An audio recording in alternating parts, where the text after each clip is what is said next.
Salam Cerdas Hukum. Halo, apa kabar Bapak Ibu, Bro and Sis? Jumpa lagi di channel Cerdas Hukum bersama saya, advokat dan konsultan hukum Denny Irawan. Oke, di video kali ini spesial saya tujukan untuk teman-teman pelaku usaha UMKM dimanapun Anda berada.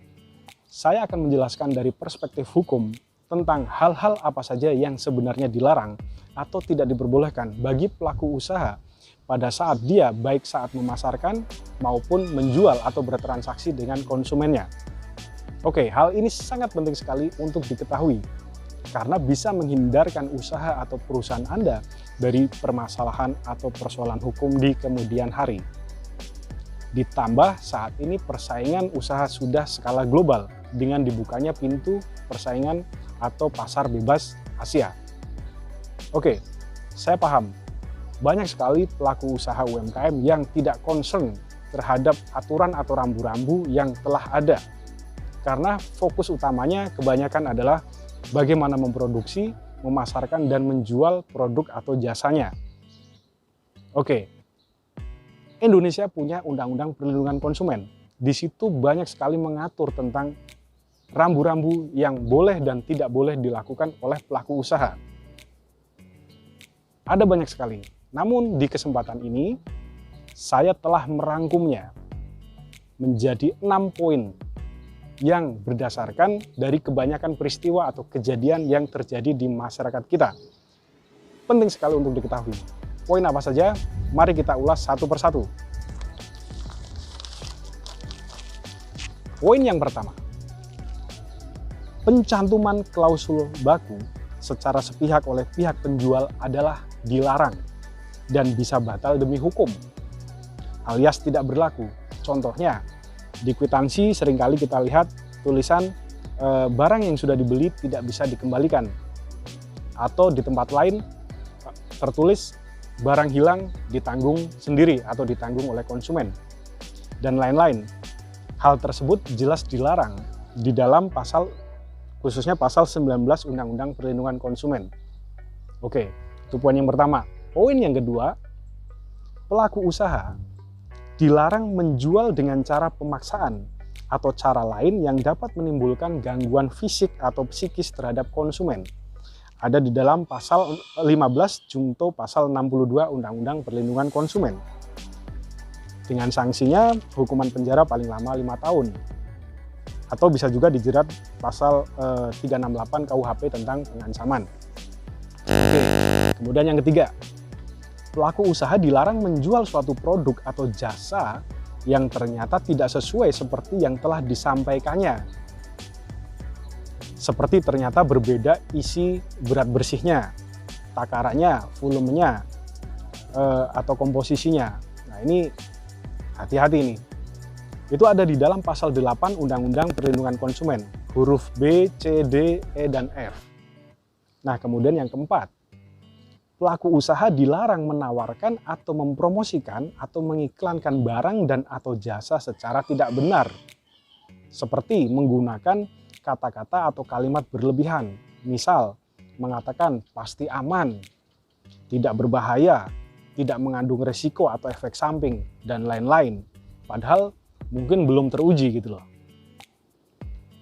Nah, ditambah tidak memberikan keterangan dengan baik dan lengkap.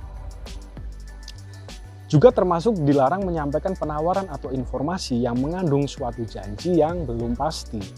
Misalnya, pasti sembuh, dijamin manjur, pasti berhasil.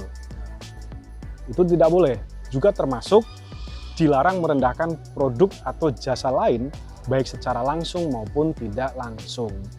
Misalnya kalimat iklan, nah ini paling enak se-Indonesia atau paling murah sedunia dan lain-lain. Nah itu hati-hati, itu sebenarnya tidak boleh itu. Oke, kemudian yang kelima, pelaku usaha dalam menawarkan barang dan atau jasa dilarang menawarkan, mempromosikan, mengiklankan, atau membuat pernyataan yang tidak benar atau menyesatkan mengenai misalnya harga atau tarif suatu barang dan atau jasa.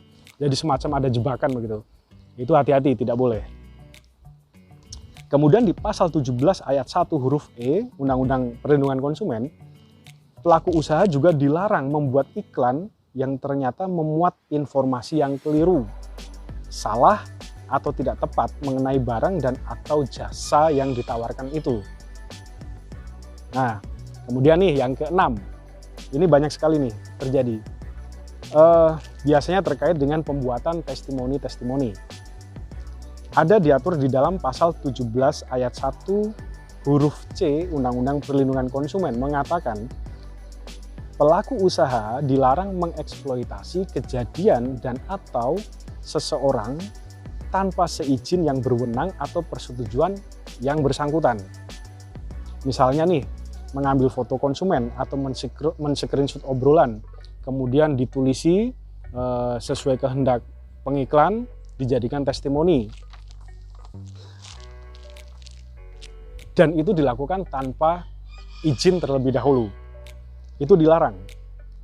Si konsumen bisa menuntut Anda di suatu hari nanti gitu. Berhati-hatilah. Oke. Itu 6 poin yang paling banyak terjadi di masyarakat kita. Nah, kemudian bagaimana dengan Undang-Undang ITE? Karena terkait dengan transaksi juga melalui elektronik.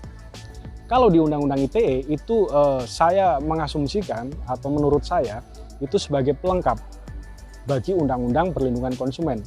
Karena di situ terutama di dari pasal 27 sampai 34 itu mengatur tentang hal-hal yang merugikan konsumen. Ya. Kemudian ada juga bab yang mengatur tentang hak kekayaan intelektual, perlindungan data pribadi dan lain-lain. Nah, itu sebagai pelengkap dari Undang-Undang Perlindungan Konsumen. Oke.